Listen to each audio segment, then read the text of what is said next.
estábamos con Aristóteles.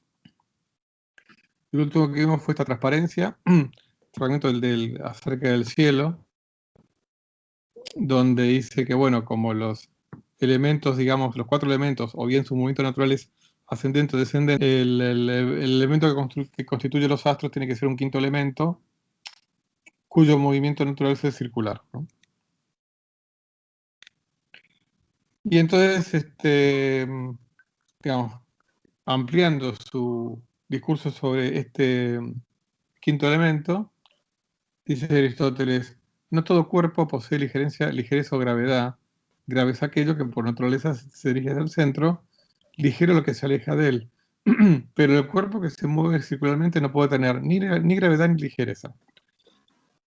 Es curioso, ¿no?, para nuestra visión moderna, decir que puede ser algo que no sea ni pesado ni liviano, porque una cosa es algo que pese menos o más, pero otra cosa es que algo que no sea ni pesado ni liviano. Es como que ese concepto no se le aplica. O sea, al éter,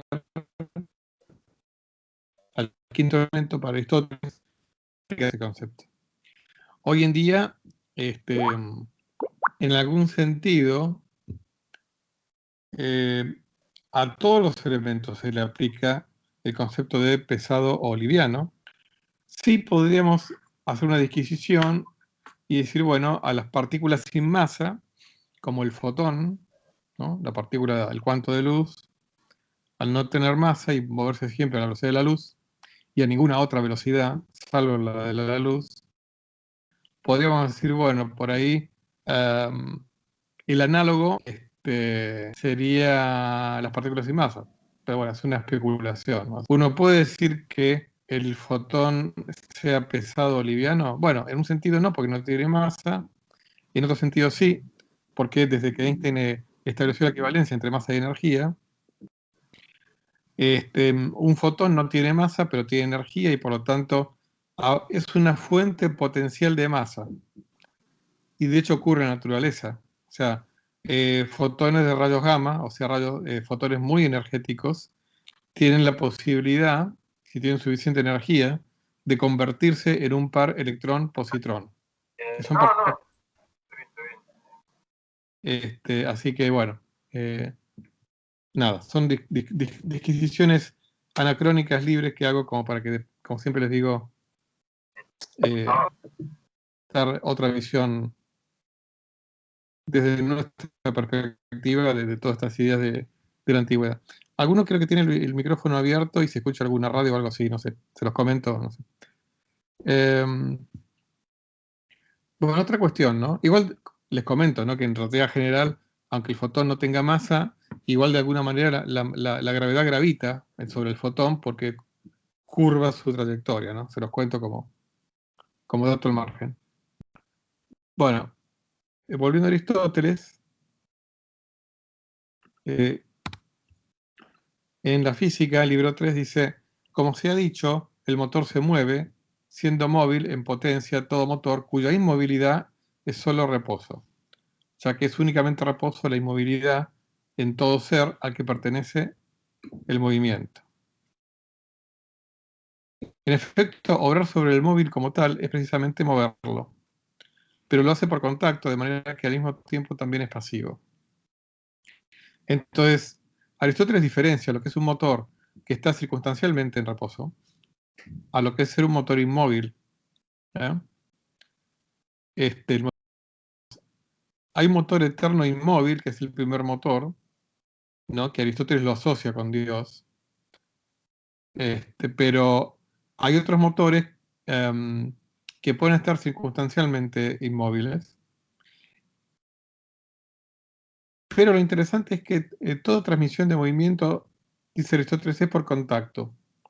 O sea que para Aristóteles no es concebible lo que en términos modernos se va a llamar acción a distancia.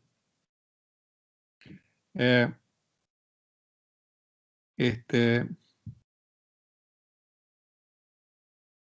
y acá mi comentario, lo que digo es, cuando Aristóteles dice el motor al mismo tiempo es pasivo, ¿no?, uno lo puede interpretar como que un motor móvil que mueve a otra cosa es pasivo. Uno podría extrapolar y decir es pasivo de ser movido. ¿Mm? Y esto a uno le puede recordar, a mí en particular, ¿no? A la tercera ley de Newton, que la vamos a ver más adelante, el principio de acción y reacción, que dice que si un cuerpo le ejerce una fuerza a otro cuerpo, este último le ejerce una fuerza igual, pero de dirección contraria, al primero, ¿no? O sea que ningún cuerpo que ejerce una acción está libre de, a su vez, sufrir una acción, o bien llamémosle reacción. Entonces, bueno, por eso esta parte donde dice que también es pasivo, ahí me recuerda extemporáneamente a la tercera ley de Newton. Pero Newton sufrió crítica, como vamos a ver, por su ley de la gravitación, en donde digamos, en esa ley un cuerpo le ejerce la fuerza de gravedad a otro, aunque acá para Aristóteles es necesario contacto. Y aquí, así como yo les dije, que Aristóteles asocia el primer motor inmóvil con Dios, acá nos deja un poquitito desconcertados en este fragmento de la metafísica, porque dice, porque además de la simple traslación del cielo, de la cual atribuirnos como causa la sustancia primera, atribuirnos como causa la sustancia primera inmóvil, vemos que hay otras traslaciones eternas, las de los planetas. Es menester también que cada una de estas traslaciones sea movida por una sustancia inmóvil por sí misma y eterna. Entonces, evidentemente es menester que haya otras sustancias eternas por naturaleza e inmóviles en sí y sin extensión. O sea, tantas otras sustancias. Parecería como que hay muchas sustancias eternas e inmóviles, cada una de las cuales le imprime ese movimiento eterno a cada uno de los planetas. Encima, cada uno de los planetas tiene más de un movimiento, y si todas las esferas juntas deben dar razón de los fenómenos, es necesario que para cada planeta haya otras tantas esferas. Acuérdense con lo que les comenté del modelo de Eudoxo, de esferas concéntricas, y que encima eran un montón, porque cada planeta tenía que compensar el movimiento de las esferas externas y con otras tantas esferas, y luego tener sus propias esferas que le dan su movimiento neto. Entonces, haya otras tantas esferas menos una que giren inversamente y vuelvan siempre a conducir nuevamente al mismo punto de posición, a la primera esfera del astro que está debajo, pues ahora sí puede producirse todo el movimiento de los planetas. Fíjense hasta dónde había llegado de sofisticación el modelo de Eudoxo, ¿no? Al momento en que Aristóteles escribe la metafísica, que dice que el número de todas las esferas que los mueven en uno y otro sentido será de 55, pero si para el Sol y la Luna no se agregan los movimientos arriba indicados, todas las esferas serán 47. No, por algún motivo discrimina 8 esferas para el Sol y la Luna. O sea que solamente para los 5 planetas conocidos, los que son visibles a simple vista, es necesario 47 esferas. Y si para cada una de estas esferas, que es decir, que tienen movimientos circulares eternos, es necesario, ¿no? Una sustancia eterna e inmóvil, uno podrá extrapolar y decir, ¿pero qué hay entonces? ¿47 o 55 motores eternos inmóviles? Pero si había una asociación de cada uno de ese motor inmóvil con el Ser Supremo. No digo que Aristóteles lo diga explícitamente, ¿no? Pero digamos, si uno se toma en serio todo esto, parecería que hay un potencial politeísmo, como puse aquí, ¿no? Esto es una ocurrencia mía, un politeísmo motriz planetario. O sea, hay como 55 motores eternos inmóviles, ¿no? Afortunadamente, gracias a la inercia, hoy en día no necesitamos ni motores eternos inmóviles, ¿no? Porque como les dije, el movimiento eterno no es necesario explicarlo, ¿no? Pero no es necesario postular 55 dioses.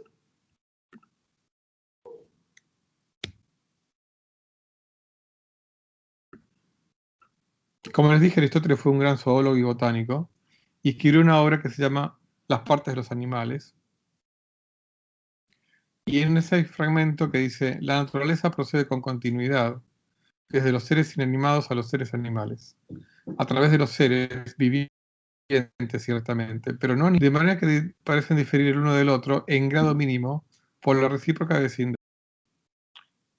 Acá es interesante porque por más que Aristóteles no haya sido un evolucionista, como Darwin, pero que, digamos, la ontología natural de Aristóteles, su filosofía de la naturaleza, de la sistemática, del reino animal y vegetal, tengan como elemento la continuidad es muy interesante, porque indica que para Aristóteles, de alguna manera, eh,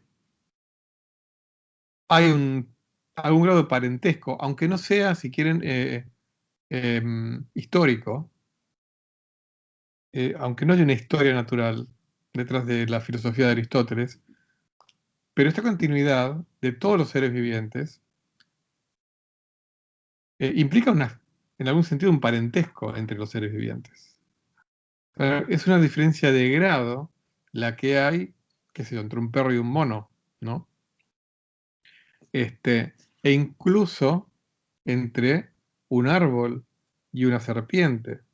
E incluso, si acá incluimos a los seres inanimados, ¿no?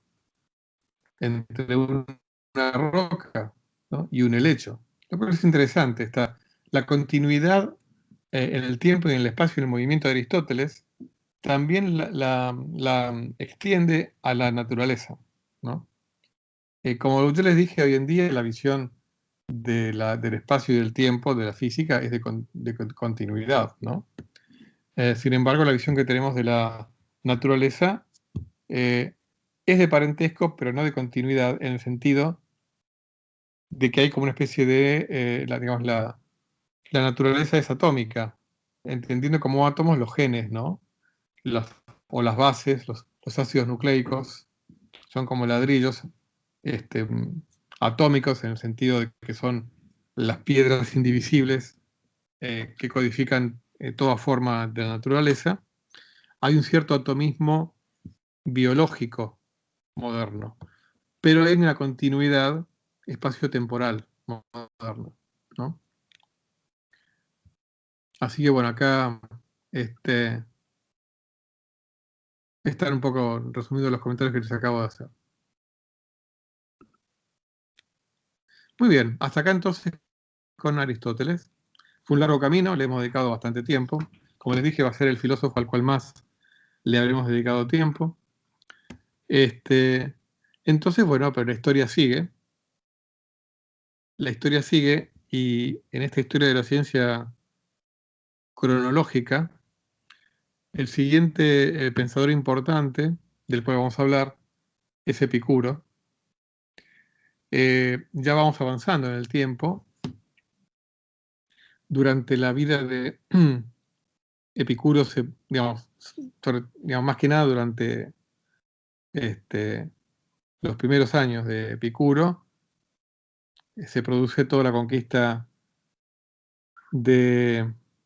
digamos, del mundo conocido occidental y Medio Oriente por parte del ejército macedonio, ¿no? A cargo de Alejandro Magno. Y, y cuando fallece Epicuro, bueno, ya Alejandro Magno ya había fallecido también. Fíjense que Epicuro nace unos 10 años antes de la muerte de Aristóteles, más o menos, con el cual no tiene contacto con Aristóteles. Él nace en el 341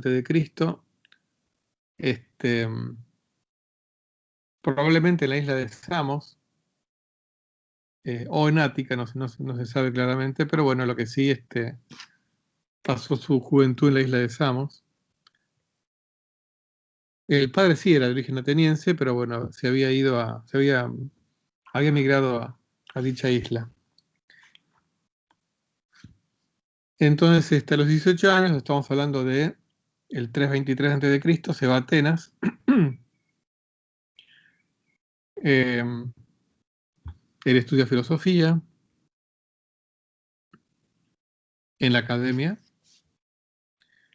Luego migra, o sea, se viaja de nuevo con su familia. En el interín la familia había tenido que, por cuestiones políticas, había tenido que emigrar a la península, digamos, la actual península, lo que llamamos Anatolia, ¿no? O sea, Jonia, digamos. Concretamente en Taos, en una de las tantas colonias griegas en Jonia. Se hace discípulo de un platónico, Pánfilo, y de, fíjense qué curiosa mezcla, ¿no? Y de Nausífanes, que era un atomista, ¿no? Entonces, ahí va desarrollando su propia filosofía.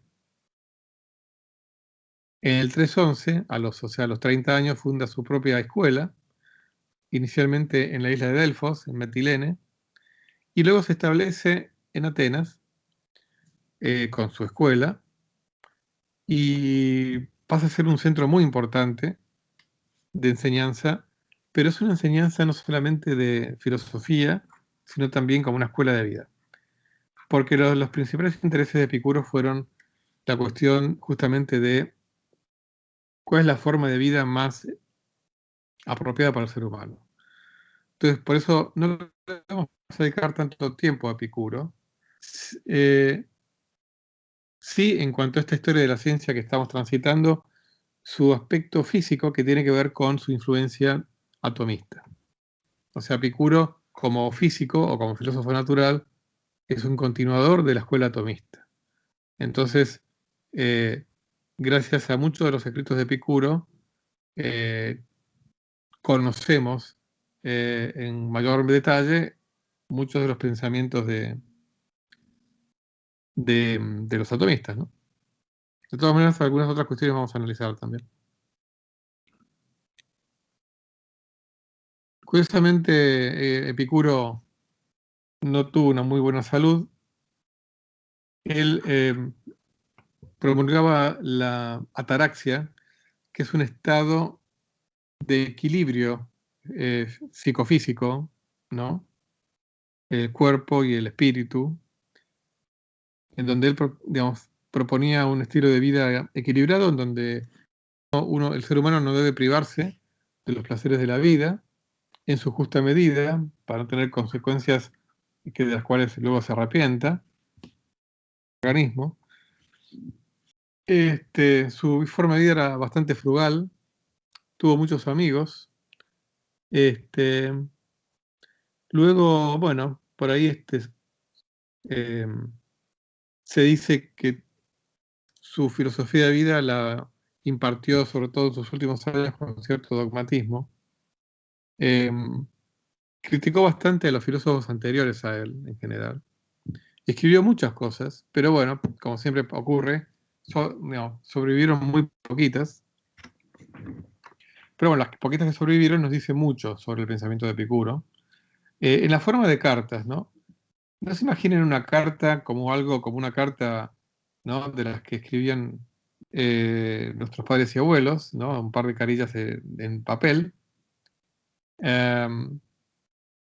o que escribía yo cuando era chico. Imagínense eh, textos de unas cuantas eh, carillas, eventualmente, sí, dirigidos a alguien en particular, ¿no? Entonces, las cartas que sobreviven, muy importantes todas, una es la carta a Herodoto, otra a Pitocles, otra a Meneceo. La de Herodoto es muy, muy interesante. Eh, Afortunadamente, las sentencias principales las conocemos gracias a Diógenes Laercio, que yo les comenté, que es un filósofo y comentador de la de filosofía, digamos, de filósofos anteriores, ¿no? Del siglo IV después de Cristo, de su obra Vida de los más ilustres filósofos griegos. Bueno, todo el libro 10 lo dedica a los textos de Epicuro, ¿no? También nos llegaron algunos fragmentos de la obra sobre la naturaleza y alguna otra más. La escuela dura hasta el siglo IV después de Cristo, después se cierra. Era una escuela que ya en la época cristiana es considerada doblemente, en la época cristiana es considerada doblemente pagana, una por ser, bueno, una filosófica, ¿no? Ajena al cristianismo, y dos, por el aspecto atomista de la escuela epicurea, y como yo les dije, el atomismo tiene una fuerte impronta materialista, ¿no? Y una de las fuentes más importantes que tenemos del pensamiento epicúreo, porque digamos, Epicuro dio lugar a, como les dije, a la escuela epicúrea, es una obra de el poeta romano Tito Lucrecio Caro, Hacer de la naturaleza de las cosas, de Rerum Natura, que tiene la forma de poema y que también nos dice mucho sobre el pensamiento epicúreo, ¿no? Pero lo que a nosotros nos interesa es Epicuro como filósofo del conocimiento y como físico, atomista, ¿no? Esa filosofía del conocimiento también va a estar bañada de la preocupación de Epicuro por la buena vida. Entonces dice en la carta de Apitocles, ¿no? Del conocimiento no deriva ningún otro fin sino la tranquilidad y la segura confianza. Pues nuestra vida no tiene necesidad de personalidad o buenas opiniones, sino de mantenernos libres de turbaciones. Fíjense, así como el conocimiento era el camino para Platón, Sócrates, ¿no? A la perfección del alma y a la bondad, acá Epicuro habla de la buena vida, la vida tranquila. Es un matiz respecto de esa otra mirada. Dicen sus sentencias principales. No puedo alejar el temor para lo que más tomamos a pecho, que no sepa cuál es la naturaleza del todo y tenga la preocupación de las fábulas míticas. Por eso, sin la ciencia de la naturaleza no se pueden gozar placeres puros. O sea, acá la idea detrás de esto es, cuanto más conocemos, menos vamos a ser esclavos de supersticiones, de creencias falsas que nos pueden perturbar nuestra vida tranquila. En cuanto a, entrando más en la física, como les dije, no fueron originales porque es básicamente la física atomista, pero enriquece nuestra información sobre justamente la física atomista, ¿no? Dice en la carta a Heródoto, nada proviene de la nada, pues todo nacería de todo sin necesidad de semillas. Y si se disolviese en la nada, lo que desaparece, todas las cosas serían destruidas, anulándose las partes en las cuales se descomponían. Y también es cierto que el todo fue siempre tal como es ahora y será siempre así, pues no existe nada en el que pueda cambiarse. Perdón, que no existe nada en él que pueda cambiarse. En efecto, más allá del todo no existe nada que penetrando en él produzca su cambio. O sea, acá de nuevo, como en los atomistas, ¿no? Hay una conservación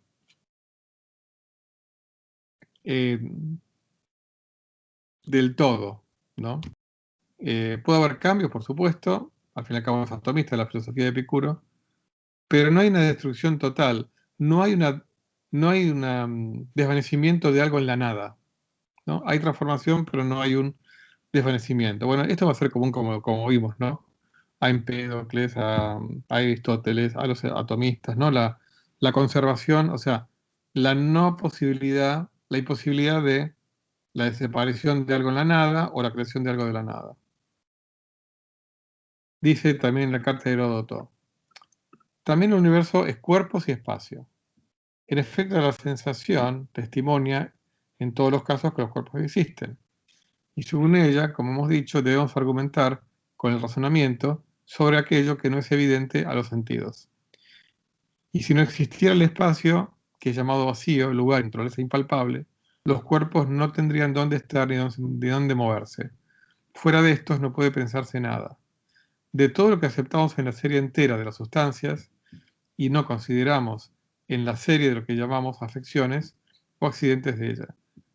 Acá también, digamos, por más que yo les dije que Epicuro tuvo como maestros a un atomista y a un platónico, pero también acá hay influencias aristotélicas, ¿no? Hablar de las sustancias y los accidentes, en el propio lenguaje hay influencias aristotélicas, ¿no? Acuérdense de lo de las sustancias y los atributos. El vacío existe aunque no sea un cuerpo, esto es atomista, ¿no? Pero acá hay un elemento de materialismo, porque todo lo que hay son cuerpos, ¿ok? Todo es corporal. O sea, acá hay un materialismo implícito en este texto, ¿ok? O sea, hay cosas que son eh,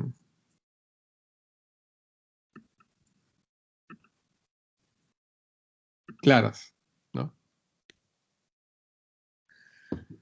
Los átomos tienen una inconcebible variedad de formas, pues no podrían nacer tantas variedades si sus formas fueran limitadas, y para cada forma son absolutamente infinitos los semejantes, mientras que las variedades no son absolutamente infinitas, sino solamente inconcebibles. Acá un poco habíamos visto, ¿no? Ya en cuanto a referencias de los propios atomistas o de Aristóteles a los atomistas, ¿no? Pero acá es como que lo hace más explícito, ¿no? Y pone énfasis en que hay mucha variedad, muchos tipos de átomos. No infinitos, pero sí grandes cantidades de tipos de átomos.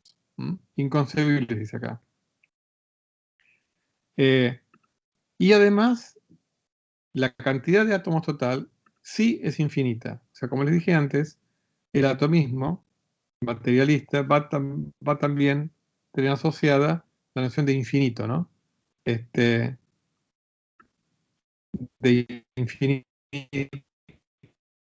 los átomos infinitos. Este, siempre con la carta a Heródoto, fíjense lo que dice, ¿no? Esto en algunos se los comenté, ¿no? Galileo va a introducir la noción de cualidades primarias y secundarias, ¿no? Las primarias son las que están en la materia, las secundarias las que tienen que ver con nuestra fenomenología, ¿no? Perceptual. Dice Heródoto, perdón, dice Epicuro. Debe suponerse que los átomos no poseen ninguna de las cualidades fenoménicas, excepto forma, peso, magnitud, y todas las otras que son necesariamente intrínsecas a la forma. Porque toda cualidad cambia, pero los átomos no cambian. Pues es necesario que en la disolución de los compuestos permanezca algo sólido, indisoluble, que haga realizar los cambios. No en la nada o de la nada, sino por transposición, para producir la variedad de los agregados compuestos. Bastan entonces estos elementos permanentes. Entonces las cualidades permanentes, que son intrínsecas a los átomos, son su forma, su peso, tamaño, ¿no? Hay otras mudables. Ahora, las mudables intrínsecas serían en la posición de los átomos, ¿no? Pero esas mudables, eh, gracias a eso, lo que va a producir es una gran variedad de compuestos, ¿no? Ahora vamos a ver un poquito más sobre esto. Como les dije, el todo es infinito. Lo finito tiene un límite extremo, y el límite extremo se considera con referencia a otro, y esto no tiene límite, entonces es infinito y no limitado. Además, el universo es infinito por la multitud de los cuerpos y la extensión del vacío. Hay una inconsistencia. Como los átomos son infinitos, o sea, no puede haber infinitos átomos en un espacio finito, ni tampoco podría haber, como acá dice, ¿no? Si el vacío fuese infinito y los cuerpos limitados, estos no permanecerían en ningún lugar, sino que serían arrastrados a diseminarse en el vacío infinito, no teniendo ningún sostén ni siendo continuos por choques. Y si el vacío fuese limitado, los cuerpos infinitos no tendrían lugar, dónde estar. Claro, ya de por sí partiendo en que para los atomistas es inconcebible un límite para el todo. Entonces, digamos, si hubiera un vacío infinito, pero una cantidad infinita de átomos, estos al cabo de un tiempo pasarían a ser infinitamente diluidos. Entonces tiene que haber infinito de las dos cosas, ¿no?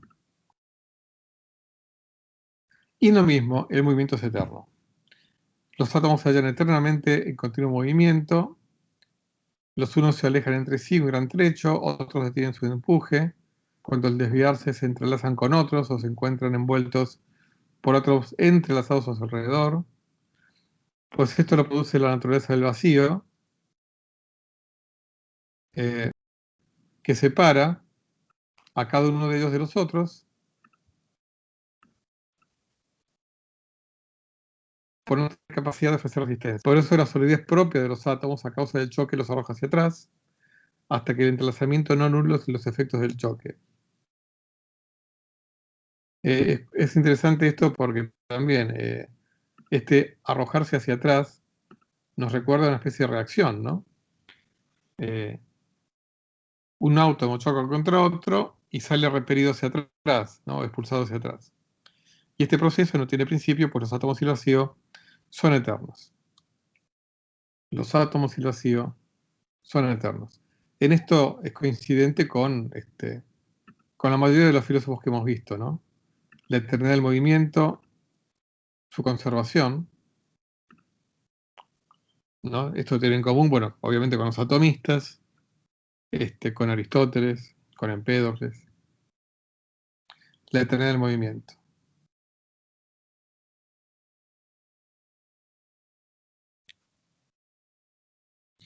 Acá hay un fragmento curioso. También en la carta de dice, y además es necesario que los átomos se muevan con igual velocidad cuando avancen en el vacío sin chocar con nada. En efecto, los pesados no se moverán más velozmente que los pequeños y livianos. Acá puse un comentario anacrónico que podría haber agregado otro comentario anacrónico.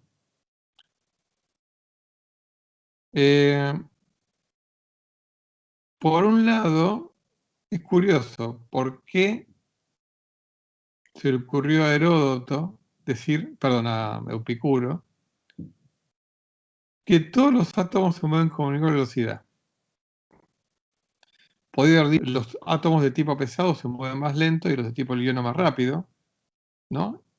Pero cada uno siempre con la misma velocidad, podría haber dicho, ¿no? Se le ocurrió decir eso. Yo no tengo una respuesta de por qué, ¿no? Eh, ¿por qué tiene que haber una velocidad común a todos los átomos? Es una velocidad privilegiada. Esto a mí, digamos, me recuerda a dos cosas. Una, que la escribió aquí, la universalidad de la caída libre, ¿no? Lo que descubrió Galileo, que todos los cuerpos caen con la misma aceleración en el campo gravitatorio de la Tierra, si despreciamos la resistencia del aire, ¿no? Nada más que esa universalidad se aplica a la aceleración, no a la velocidad. Pero me trae como recuerdo otra ley moderna, y es que hay una única velocidad de carácter universal, que es la velocidad de la luz, que esa la introduce Einstein. O sea, la velocidad de la luz es la misma independiente del sistema de referencia, del color de la luz, ¿no? De la dirección en la que se mueve, siempre que sea en el vacío, es la misma, es invariante, ¿no? Podríamos pensar que la velocidad de la luz es una velocidad universal para todos los átomos sin masa, en el sentido atomista, ¿no? O sea, toda partícula sin masa en física moderna se mueve con la velocidad de la luz. Eh, pero bueno, es curioso, es una idea curiosa de Epicuro. Acá hay una idea, la palabra original es clinamen, que tiene que ver con desviaciones. Y esto es un fragmento de Epicuro, pero tal cual lo cita Cicerón, que es yo les comento, es un pensador. Cicerón fue quizá el más grande filósofo romano, ¿no? Comentarista de filósofos anteriores, de la época del siglo I a.C., escribió varias obras. Una de ellas se llama Del Supremo Bien y del Supremo Mal. Cicerón, por ejemplo, eh, estuvo en contra del fin de la República, ¿no? Cuando Julio César se proclamó emperador. Bueno, tiene muchas obras escritas, Cicerón. No es que Cicerón fuera estrictamente atomista, pero bueno, en esta obra escribe sobre Epicuro. Dice sobre Epicuro, ¿no? Epicuro cree que esos cuerpos indivisibles y sólidos se desplazan hacia abajo por su propio peso en línea recta y que este es el movimiento natural de todos los cuerpos. Pero al mismo tiempo, comprendiendo como hombre ingenioso que si todos los cuerpos se desplazaran de arriba abajo y como lo he dicho en línea recta, nunca podría tocarse un átomo con otro, introdujo una idea de su invención. Esto Cicerón se lo atribuye a Epicuro. Dijo que el átomo tenía una desviación pequeñísima, la menor posible, y que así se producían los contactos, las uniones, los enlaces de los átomos entre sí, de donde se originaba el mundo y todas las partes del mundo, y las cosas que en él se encuentran. Esta teoría, además de ser toda de una ficción pueril, tampoco logra lo que pretende. Bueno, evidentemente a Cicerón no le gusta esta idea.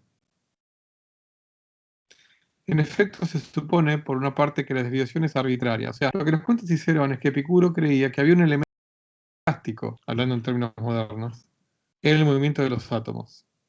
¿Mm? Esa desviación pequeñísima, arbitraria, es lo que llamaríamos estocástica, aleatoria. ¿Mm? Dice, pues afirma que el átomo se desvía sin causa alguna. Y no hay cosa más deshonrosa para un físico que decir que algo se produce sin causa. Eso hoy en día, ¿qué les podría decir? Mecánica cuántica como que nos... Hoy en día seguimos creyendo a nivel estadístico y probabilístico. Sí hay un cierto comportamiento legal, aunque los individuales puedan, puedan comportarse sin una causa estricta, ¿no? Igual, como comentario, no es lo mismo causal que determinista. O sea, pero bueno, no me voy a meter en eso. Y por otra parte, ha despojado a los átomos sin ningún motivo de que es muy natural en línea recta y de arriba abajo que él mismo había establecido para todo cuerpo pesado. Tampoco ha logrado el fin que se había propuesto con esta suposición. Bueno, este elemento arbitrario es interesante, lo que introduce Epicuro, ¿no? Algunos cuenta Cicerón. Si era necesario o no, sé yo, o sea, los choques, como no podemos describirlos uno a uno, al menos a nivel epistemológico nos introduce una ignorancia de un sistema. Y eso ocurre hoy en día también, digamos. Pero bueno, ¿con qué necesidad introdujo Epicuro ese clinamen, esa desviación? No lo podemos saber a ciencia cierta. Entonces termina Cicerón. Pues si todos los átomos se desvían, jamás se producirá ningún encuentro. Y si uno se desvía mientras que otro se desplaza en línea recta por su propio peso, esto significará en primer lugar establecer distintas categorías de átomos para que uno se desplace en recta y otro sublicuamente. Y en segundo lugar, esa misma desordenada mezcla de los átomos, y en esto tropieza también Demócrita, no será capaz de producir el orden que vemos en el universo. Tampoco es propio de un físico de emitir la existencia de algo mínimo. Bueno, no le gustó a Cicerón. Pero de todas maneras, hoy en día sabemos que haya un comportamiento microscópico aleatorio no significa que no sea posible el orden macroscópico, ¿no? Pero bueno, Epicuro es como que quiso introducir eso, ese elemento aleatorio en el movimiento de los átomos, este, como pequeñas desviaciones aquí, lo cual es curioso. Todos los átomos se mueven con velocidad, con la misma velocidad Pero universal, disculpe que lo pero todos interrumpo. los átomos Por cada tanto, momentos no se escucha bien.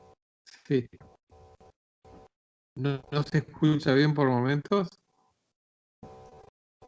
Sí, Ok. como ralentizado.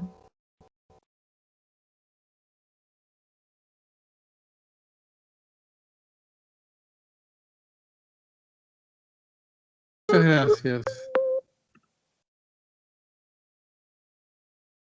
¿Están todos? Sí, Bien. estábamos en el chat diciendo que suena Sí, todo muy lento o bueno, directamente con sí, fritura en el fondo o con ruido así parecido.